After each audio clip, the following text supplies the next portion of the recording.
Atos capítulo 6, de 1 a 7.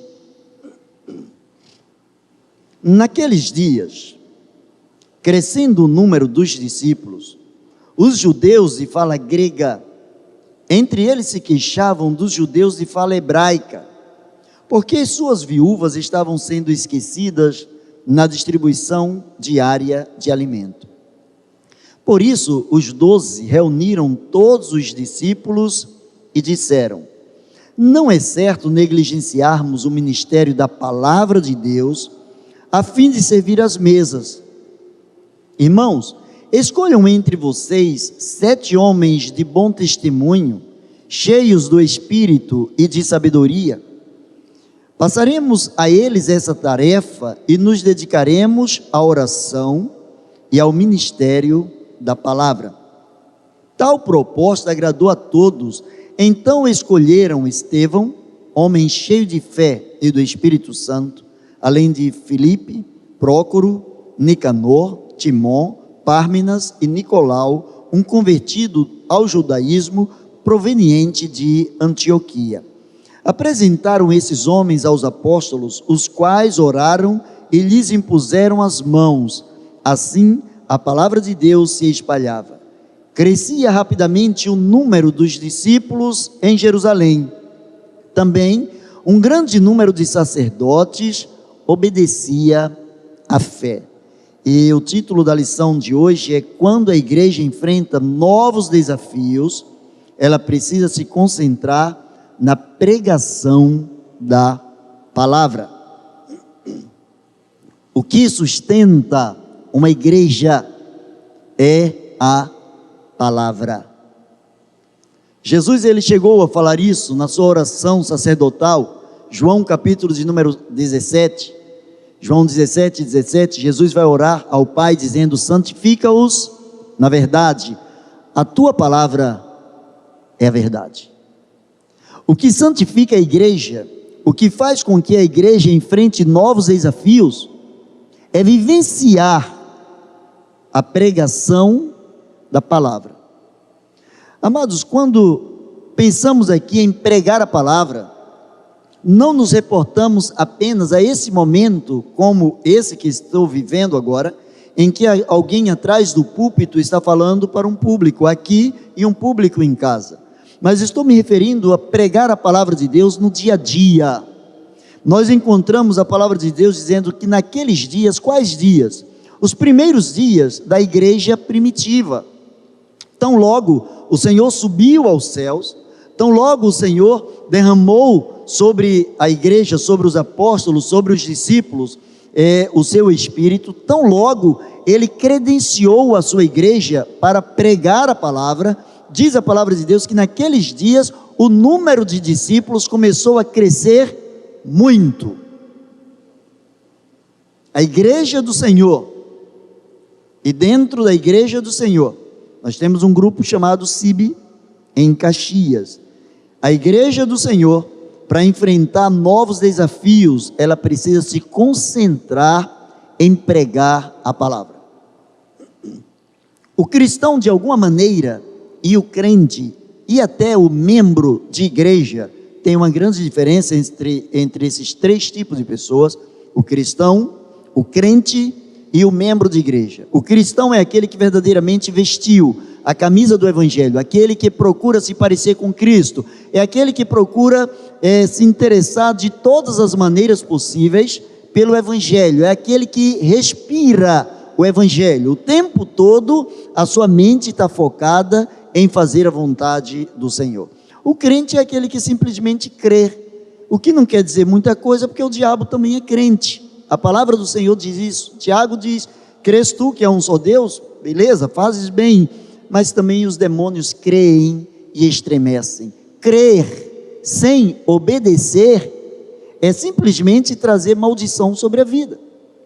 Que as pessoas que creem no evangelho, mas não vivem o evangelho, de acordo com a palavra de Deus, elas são indesculpáveis, porque elas conhecem a palavra de Deus. A palavra do Senhor diz que aquele que sabe fazer o certo e não o faz, comete pecado. E a palavra do Senhor nos mostra, nos versículos que nós acabamos de ler, que para enfrentar desafios, hoje, como nunca, talvez na história moderna da igreja, a igreja do Senhor Jesus Cristo já sofreu ataques de todas as formas possíveis.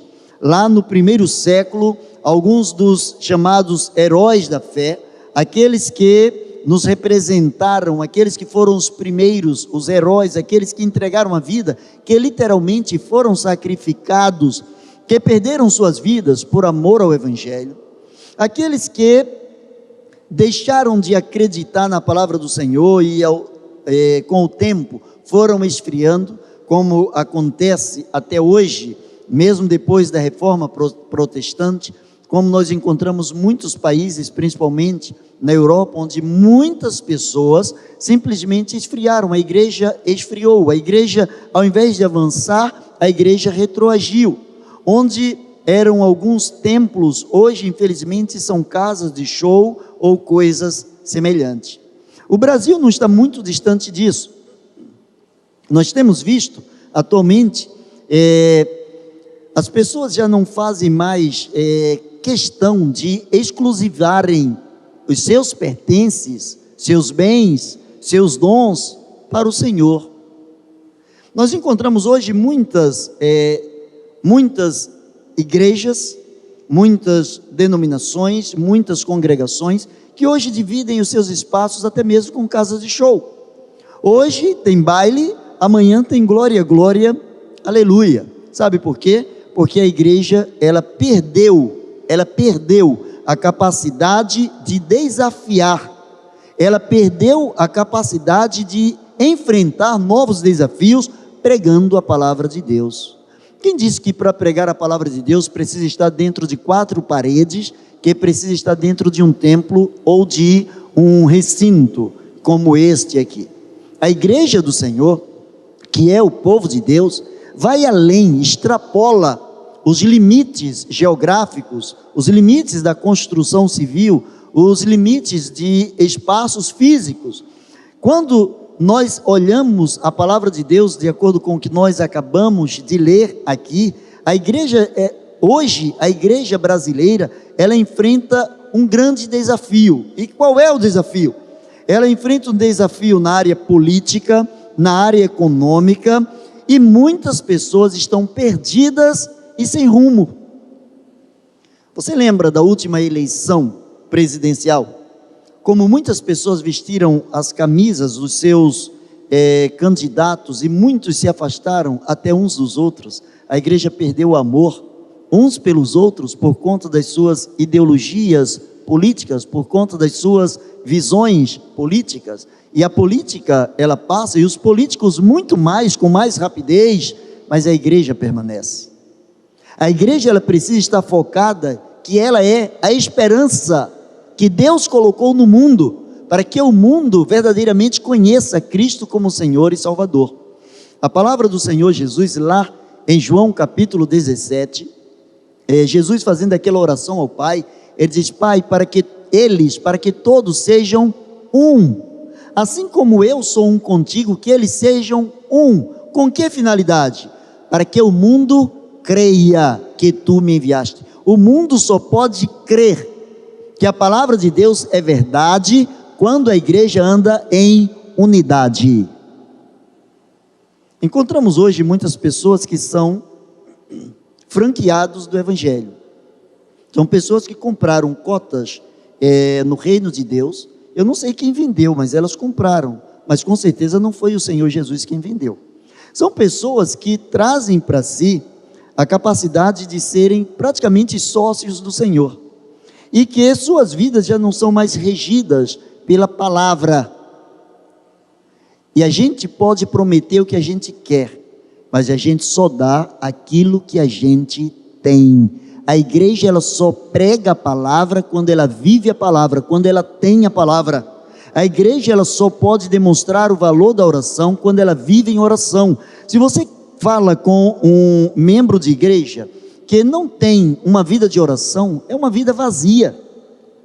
Tem pessoas que estão dentro da igreja, independente da denominação, praticamente há décadas, mas são vazias. Tem pessoas que até conhecem a palavra, mas não conhecem o Deus da palavra. Certa vez, um escritor famoso resolveu num teatro proclamar ou declamar o Salmo de número 23. E ele começou: o Senhor é meu pastor e nada me faltará. E ele tinha eloquência, e ele falava bonito, e ele impressionava, e ele gesticulava de uma maneira que as pessoas percebiam aquilo que ele estava falando. E quando ele terminou, aquele auditório ficou em pé aplaudindo aquele homem, a maneira como ele se expressou sobre o Senhor sendo seu pastor. No outro dia, chamaram um homem de oração para falar o mesmo Salmo 23. E este homem, de uma forma humilde, começou a falar: o Senhor é meu pastor, é o meu pastor, nada me faltará. E este homem começou a falar com o coração, e quando terminou, ao invés de perceber a plateia em pé, aplaudindo aquele homem, a plateia estava ajoelhada, chorando diante do pastor daquele homem. E alguém que estava à frente no palco perguntou àquele homem: qual é a diferença? Por que é que as pessoas estão chorando ao ouvirem você falar sobre o Salmo 23 e que ontem essa mesma plateia estava aplaudindo alguém que citou o Salmo 23? E ele disse: é porque o orador de ontem, ele conhecia o Salmo. Eu conheço o pastor dos Salmos. Esta é a diferença. A igreja que enfrenta novos desafios, ela precisa pregar a palavra, mas só tem autoridade de pregar a palavra quem vive a palavra. Desculpem os que fazem teatro, não levando para o termo pejorativo, mas pregar a palavra sem vivenciar a palavra é mero teatro, é uma novela, é apenas uma demonstração pública. Mas quando nós vivemos a palavra, nós pregamos a palavra. O cristão, até de boca fechada, ele fala, a sua vida faz a diferença. Ele prega a palavra, e à medida em que ele prega a palavra, é quando a igreja ela se concentra em pregar a palavra, Deus supre as necessidades da igreja. A igreja precisa entender que a igreja é igreja. Se a igreja quiser ser qualquer uma outra coisa no mundo, desista, porque ela não vai nem conseguir imitar. Se a igreja tentar imitar os programas de televisão, os shows na televisão, a igreja vai ficar muito atrás, porque existem profissionais qualificados, milhares de anos-luzes na frente da igreja, e que cheios de capacidades técnicas, de entendimento, de conhecimento científico, sabem levar as pessoas a acreditarem e vivenciarem aquilo que estão assistindo. A igreja, o diferencial da igreja, a igreja é muito mais que uma empresa. A igreja não é empresa, igreja é igreja. Sabe o que acontece numa empresa? Numa empresa, quando um funcionário não presta, o patrão manda embora. Na igreja, quando o crente não presta, a igreja se curva para que o Espírito Santo de Deus, o dono da igreja, leve aquele crente a prestar. Porque a igreja reconhece que o sacrifício de Cristo na cruz do Calvário vale muito mais do que as suas ideologias, e que o papel da igreja é abençoar e não amaldiçoar. Quando a igreja começa a se concentrar na pregação da palavra, Deus começa a suprir as necessidades. Lucas, ele relata que as pessoas que possuíam herdades, casas, vendiam essas casas, traziam o preço e entregavam aos apóstolos para que fosse distribuído, para que todos fossem abençoados. Se você está acompanhando, Atos 4:34. Então, quando verdadeiramente a igreja começa a ser igreja, a igreja começa a pensar como igreja, a igreja começa a pensar no outro, a igreja começa a sentir a dor do outro, a alegria do outro. Quando alguém triunfa na igreja, quando alguém tem êxito, a igreja toda vibra. Quando alguém é curado, a igreja todinha é curada. Quando alguém recebe um emprego em meio à pandemia, a igreja toda vibra porque alguém foi empregado, a igreja também foi empregada. A igreja começa a sentir as necessidades uns dos outros, e a igreja ora uns pelos outros. Quando a igreja se concentra em pregar a palavra, os crentes crescem de uma forma saudável. Crescem de uma forma saudável, significa crescem com maturidade. Não tem mimimi. O crente ele mergulha, o cristão ele mergulha, o servo ele mergulha. Quando verdadeiramente a igreja se concentra em pregar a palavra, o crescimento é sadio. Existe diferença entre crescer e inchar. Muitas igrejas crescem, muitas igrejas incham. A grande diferença é que a igreja ela cresce à medida em que ela leva aquilo que ela tem de principal e ela começa a contagiar o mundo, ela começa a influenciar o mundo, ela cumpre aquele papel que o próprio Senhor Jesus Cristo designou para ela, de ser luz e sal. E quando ela é luz e sal, o crescimento é saudável. As pessoas, e juntamente com as pessoas, a igreja se fortalece. As pessoas têm experiências profundas com Deus. Amados, é inconcebível a ideia de alguém que tenha pelo menos um ano de convertido, e não tenha experiências profundas com Deus. Tem pessoas com 50 anos de convertidas, nunca tiveram uma experiência profunda com Deus, a não ser a experiência de ter recebido Jesus como seu Senhor e Salvador, e daí nada mais. E daí nada mais. A igreja é um corpo. De quando em quando, você precisa cortar as unhas, você corta o cabelo, porque o corpo ele cresce. E você vai retirando aquilo que está sobrando no corpo, aquilo que já não é benéfico para o corpo, aquilo que não embeleza o corpo, aquilo que não traz saúde para o corpo. Quando a igreja ela se concentra na palavra, temos ouvido nos últimos anos pessoas que dizem assim, mas não é assim que eu entendo. Mas não é o que você entende, é o que a Bíblia fala. Não é o que você entende, é o que o Espírito de Deus entende. Os cristãos primitivos, eles entenderam juntamente com os apóstolos, que o principal foco da igreja era pregar a palavra. Por isso que está registrado, Lucas registrou em Atos, dizendo que os apóstolos chamaram os discípulos, reuniram todos os discípulos e disse, olha, não é razoável, não é certo a gente se ocupar com outras coisas. O papel principal nosso é pregar a palavra e orar. As outras coisas qualquer um faz. Mas pessoas que não oram não podem pregar. Sabe por quê? Porque a pregação não é um mero discurso.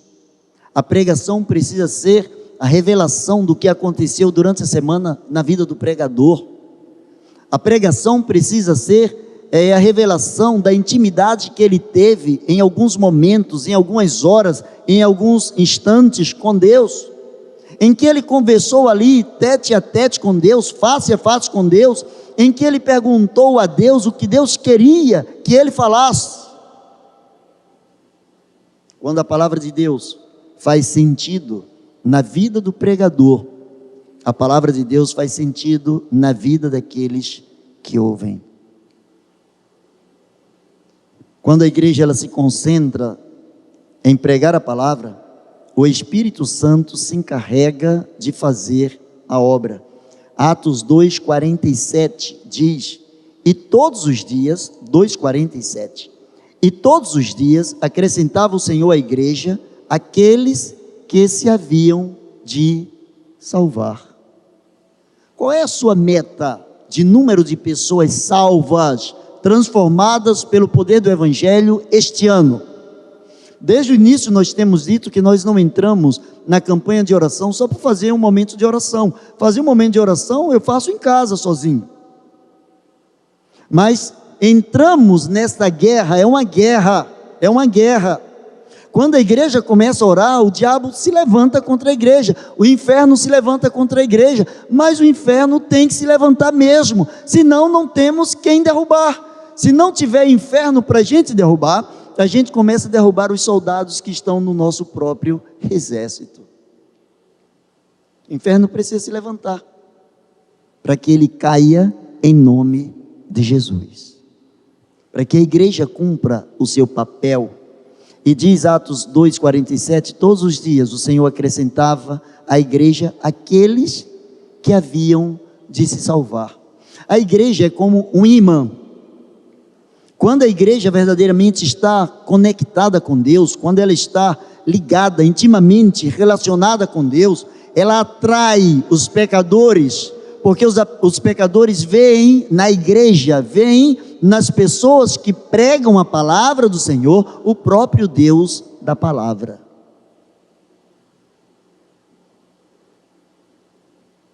Geralmente, as pessoas que têm dinheiro e que gostam de arte, as pessoas compram verdadeiras obras de arte, quadros, pinturas. Às vezes alguns quadros que as pessoas mais leigas olhamos para o quadro e não entendemos nada. Às vezes o autor, ele pega o pincel, talvez no momento de devaneio, ele passa para lá, para cá, e assina embaixo, e aquele quadro vale milhões. E as pessoas pagam milhões por aquele quadro. E vai uma outra pessoa e faz um quadro igualzinho. Só que aquele quadro que é igual, ele não tem o mesmo valor. Ele não tem o mesmo valor. No reino de Deus, só tem valor aquilo que é autêntico. Cópia não existe no reino de Deus. No reino de Deus, o Espírito, ele se encarrega de fazer a obra. Mas são as orações dos santos que são colocadas diante de Deus como se fossem trilhos, através dos quais Deus coloca a sua locomotiva, e nessa locomotiva Deus vai chegando de estação em estação e vai enchendo de pessoas, vai salvando as pessoas. O trem que vai para o céu, ele desliza por cima dos trilhos da oração dos santos. É impossível alguém que ame a oração não amar a palavra de Deus. É impossível alguém que ame a palavra de Deus não ser um servo de oração. E o servo de oração, ele crê, porque ele aspira o mover de Deus no mundo sobrenatural. Ele consegue enxergar que o natural de Deus é ser sobrenatural. Ele consegue entender que cada dia é um milagre. Ele consegue entender nas pequenas coisas que Deus está falando para ele. Eu acho interessante como Deus faz as coisas. Hoje, um irmão, só vou pedir a permissão para não falar o nome dele, mas o irmão hoje chegou aqui e me deu um livro de presente. Ele disse: eu li, gostei desse livro, e me deu o livro. Quando eu abri o livro, na página 11, abri assim, tinha um recado de Deus para mim. Você acredita nisso? Você acredita nisso? Orei o dia todo. Chegou hoje, o irmão disse: oi pastor, eu li esse livro aqui, gostei, toma. Eu nem quis comprar outro para o senhor, eu quis dar aquele que eu li, porque eu gostei tanto, eu quero te dar esse aqui. Eu abri a página 11 e Deus estava lá falando para mim. Sabe por quê, meu irmão? Quando nós amamos a oração, quando nós somos ligados a Deus em oração, Deus tem prazer em cuidar das nossas vidas nos mínimos detalhes. Deus tem prazer em te dar uma roupa da cor que você gosta, de dar o sapato exatamente do modelo que você gostaria de usar. Deus se preocupa em detalhes. Deus é o Pai que espera. O desejo de Deus é ter muitos filhos semelhantes a Jesus. Não são filhos quaisquer, são filhos semelhantes a Jesus. E filhos semelhantes a Jesus são filhos que enfrentam desafios, são filhos que se concentram na pregação da palavra, porque são filhos que vivem em intimidade com Deus. Quando a igreja, ela se concentra na pregação da palavra, o reino de Deus avança, o reino de Deus cresce. E o que é o reino de Deus? Às vezes nós achamos que o reino de Deus, ele é avaliado apenas pela quantidade de pessoas que se convertem. Não, o reino de Deus é o poder de Deus na vida do cristão. Jesus falou, o reino de Deus está dentro de vocês. O reino de Deus é o domínio que tem, vamos colocar numa linguagem humana, é a energia, é o poder que Deus nos deu para colocar a mão e fazer acontecer. O reino de Deus está dentro de nós. A igreja avança, porque como baterias que estão interligadas a uma força energética maior, somos preenchidos pela presença do Espírito Santo de Deus. Mas para que a palavra de Deus e o reino de Deus avance, como encontramos no último versículo do capítulo 6, do texto que estamos tomando por base, Atos 6, 7, nós encontramos, e crescia a palavra de Deus em Jerusalém. Vamos transliterar aqui, e crescia a palavra de Deus em Duque de Caxias, e crescia a palavra de Deus no Rio de Janeiro, e crescia a palavra de Deus no Brasil, e se multiplicava o número de discípulos, e grande parte dos sacerdotes obedeciam à fé. Pessoas que não eram cristãs, líderes de outras religiões, líderes judaicos, começaram a entender que existia por trás daqueles homens quase que indoutos, existia uma energia diferenciada, existia uma garra, existia um poder, existia uma ousadia, ao ponto de eles terem a sua vida como nada, se não cumprissem com alegria aquilo que entendiam Deus ter colocado nas suas vidas como propósito. A igreja que enfrenta desafios, ela vibra com a pregação da palavra, mas para que isso aconteça, você precisa encarar os desafios em qualquer área da sua vida. Tem crente, desculpa o termo que eu vou usar, frouxo, muito frouxo. Provérbios, Salomão escrevendo Provérbios diz assim, se te mostras fracos no dia da angústia, a tua força é pequena. Outra versão diz, se te mostras frouxo no dia da angústia, a tua força é pequena. Tem crente que não pode apertar um pouquinho o calo, não pode apertar um pouquinho a dor, que ele já começa a dizer, Senhor, eu não aguento mais. Ué, se você não aguenta mais, cai fora. O reino de Deus é para quem aguenta. O reino de Deus é para quem aguenta. Ah, pastor, mas eu sou fraco. Então vamos entender a palavra de Deus. O apóstolo Paulo diz, quando eu estou fraco, então eu sou forte. O reino de Deus é para aqueles que são fracos, mas aguentam, porque sabem que o revestimento do poder vem dos altos céus. Quando nós enfrentamos os nossos desafios, nós somos levados por Deus a tomar decisões sábias. É diferente de decisões inteligentes. Decisões inteligentes é quando a gente usa apenas a cognição, é quando a gente usa apenas a razão, Decisões sábias é quando nós tomamos decisões além de pé no chão, decisões orientadas pelo próprio Deus.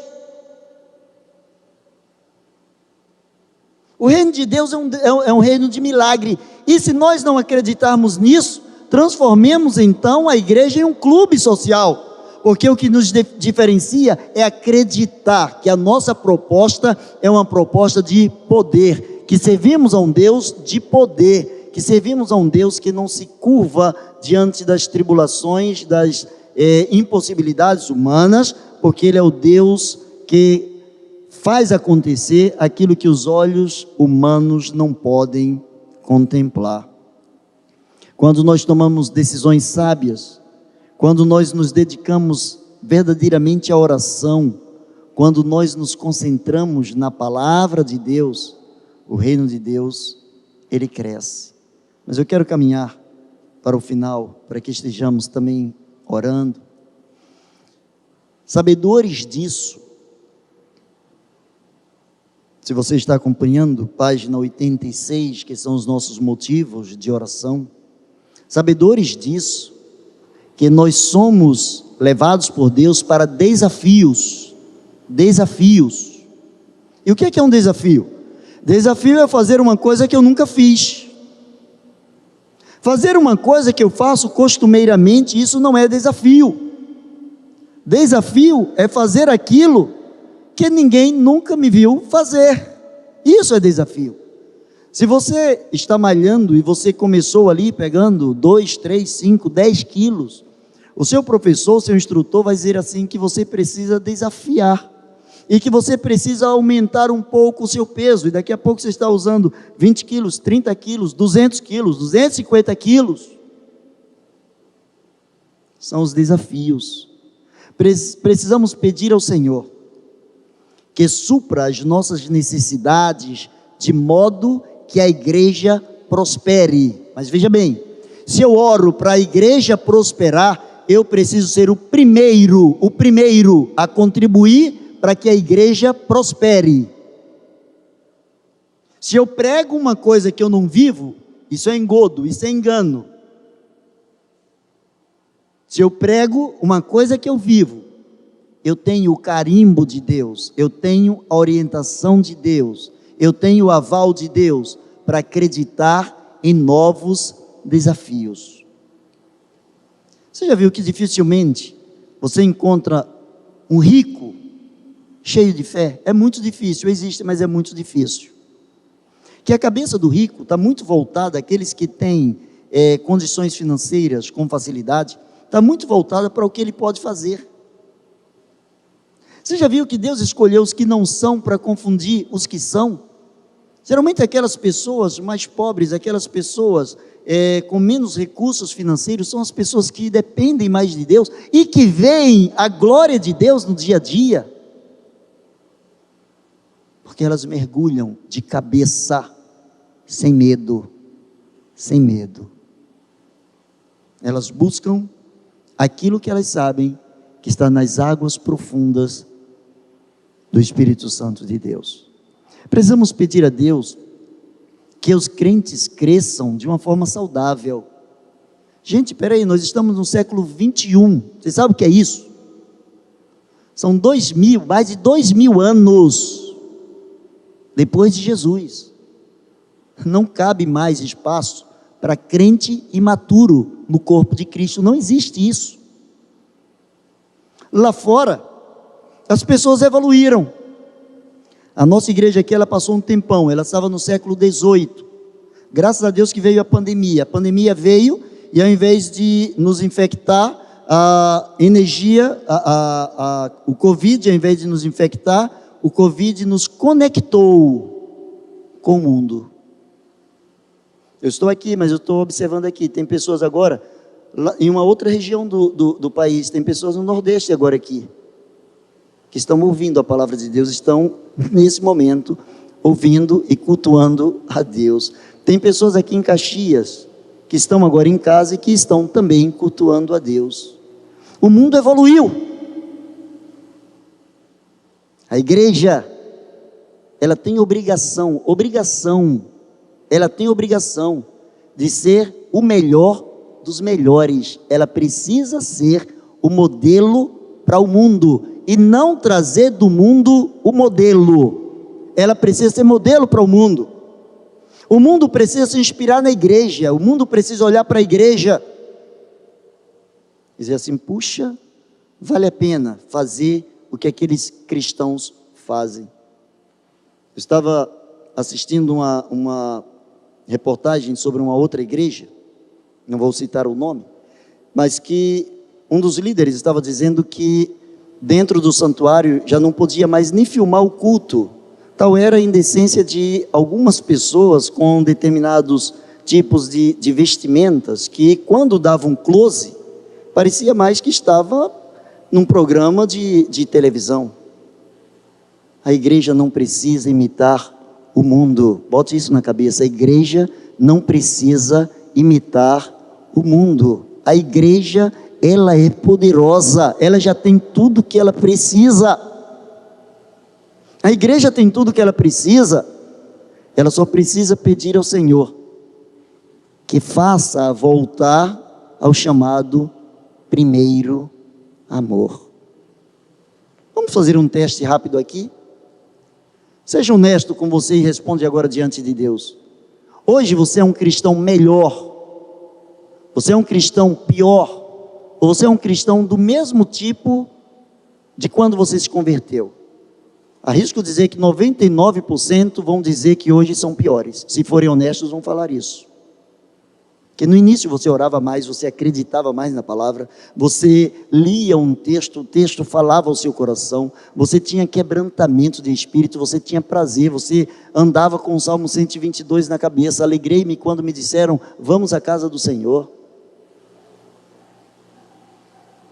Ah, pastor, eu sempre fui esse tipo de crente. Piorou, não evoluiu, está no século XV, está no século XV. Precisa passar algum tempo mais até chegar uma reforma na sua vida, até que Deus trabalhe de uma forma melhor na sua vida. Não leve isso para o coração, não. Deixe Deus trabalhar no seu coração. Não leve isso para o seu coração, não. Não veja isso como algo ruim para você, mas veja como um desafio para você. Sabe por quê? Escuta aqui, cristão, escuta aqui, servo do Senhor, escuta aqui, serva. Você pode ser melhor do que o que você é. Você pode ser melhor.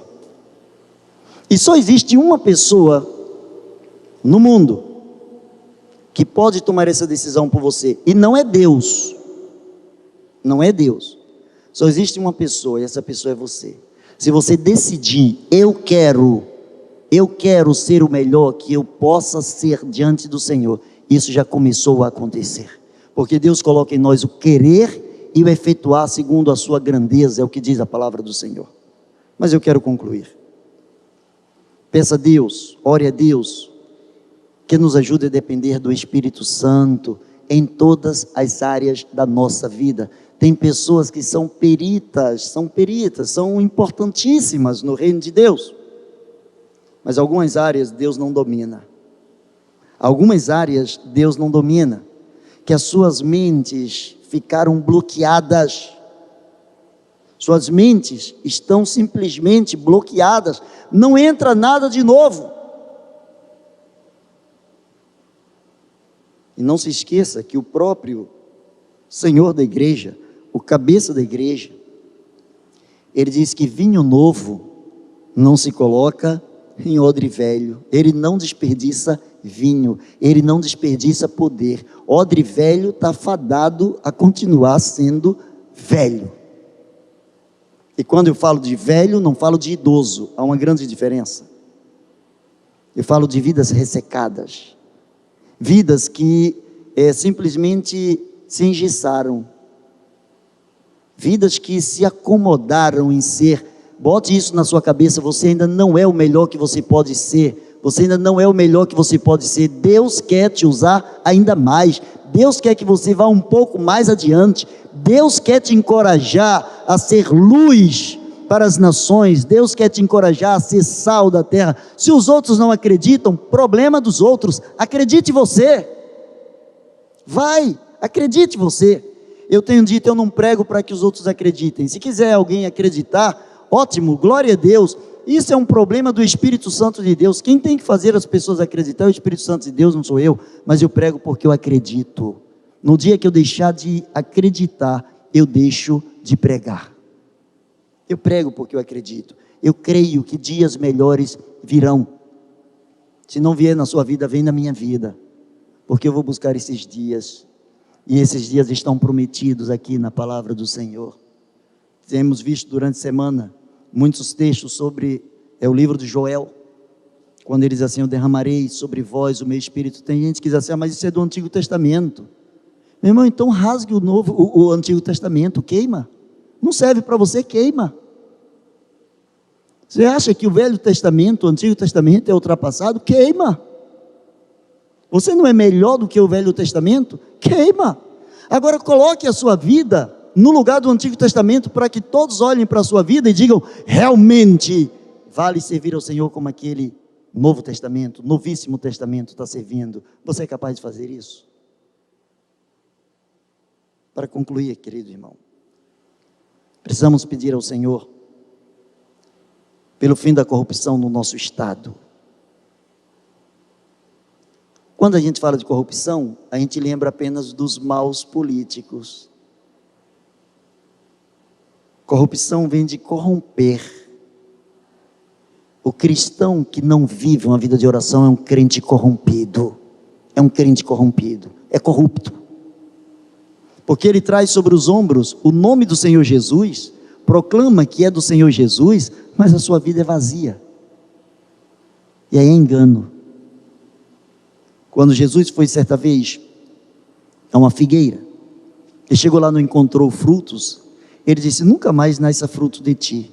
Quando os discípulos voltaram, que viram aquela figueira murcha, disseram: Senhor, a figueira que tu amaldiçoaste secou. Que geralmente na figueira, primeiro aparecem os frutos para depois as folhas. Você sabia disso? Primeiro aparecem os frutos, depois as folhas. Se tinha folha, era a obrigação da figueira ter dado frutos. Ele chegou lá e não tinha fruto. Qual é o fruto que você está produzindo? Qual é o fruto que você está produzindo? Você ora pelo fim da corrupção no estado do Rio de Janeiro, mas se você não tem uma vida límpida no altar do Senhor, se você é aquele que promove discórdia entre as pessoas, se você é aquele que, ao invés de acrescentar, procura tirar proveito, se você é aquele que se disfarça de bom moço, de boa moça, mas a sua essência é outra, isso é corrupção. Isso é corrupção. E o Espírito Santo quer mostrar que é corrupção, e Ele quer tirar isso de você. Um dia desse eu estava falando com o Senhor, estava orando ao Senhor. Eu sei que Deus sempre ouve a minha oração, isso eu não tenho dúvida.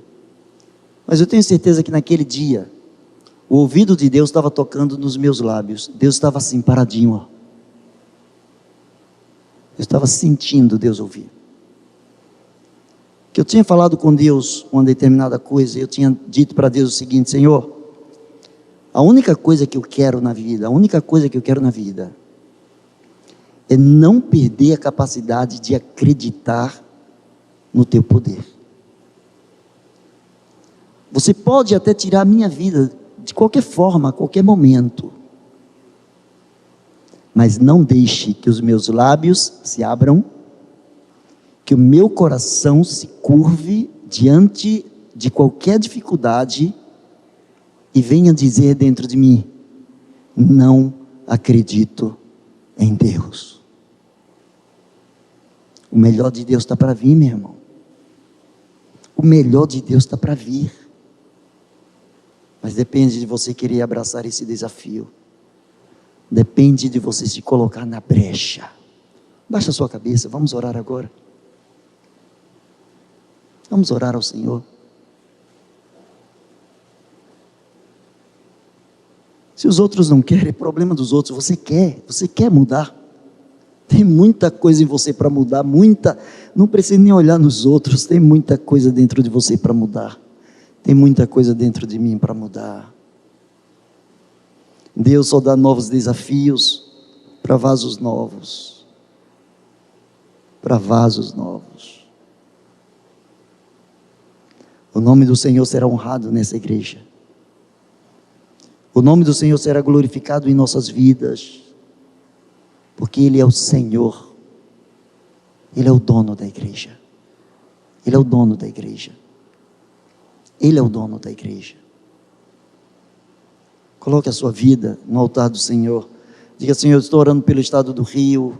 Estou orando por um dos estados no Nordeste. Você que está aí no Nordeste. Estou orando pelo estado de São Paulo. Você que está em São Paulo, em outro lugar. Mas diga: Senhor, que esta corrupção comece a sair da minha vida. Eu quero perceber a corrupção que tem na minha vida. E livra-me, Senhor. Eu só posso pedir que a corrupção saia do querido estado do Rio de Janeiro, se sair da minha vida. Pai do céu, em nome de Jesus, para a honra e glória do Teu santo nome, tome as nossas vidas em Tuas mãos, Senhor. Senhor, eu creio. A Tua igreja crê, Senhor. Os Teus filhos, nós cremos no Teu poder, Senhor. Nós cremos que não há nada impossível para Ti. Por isso, Senhor, a começar em mim, retira, Senhor, todo e qualquer tipo de corrupção, todo e qualquer tipo de pecado domesticado, todo e qualquer tipo de situação que não glorifica o Teu nome. Senhor, retira das nossas vidas aquilo que não é Teu. Recebe, Senhor, nossa gratidão por podermos confiar, por podermos ter a plena convicção de que a Tua mão sempre estará estendida em nosso favor, Senhor. Ó Deus, dá-nos novos desafios, e que hoje o nosso desafio seja uma mudança completa de vida. Dá-nos unidade na Tua igreja. Senhor, nós cremos que Tu és o Deus que traz unidade, que traz paz, que traz comunhão para os Teus filhos. Pai, que o número de discípulos cresça, que o número de almas resgatadas do reino das trevas seja imenso, que, ó Deus, muitas pessoas venham conhecer o Senhor Jesus Cristo, através da pregação da Tua palavra, pelas pessoas que fazem parte desta igreja, Senhor, onde quer que estejam. Assim oramos e Te agradecemos no nome de Jesus. Amém e amém. Deus abençoe você.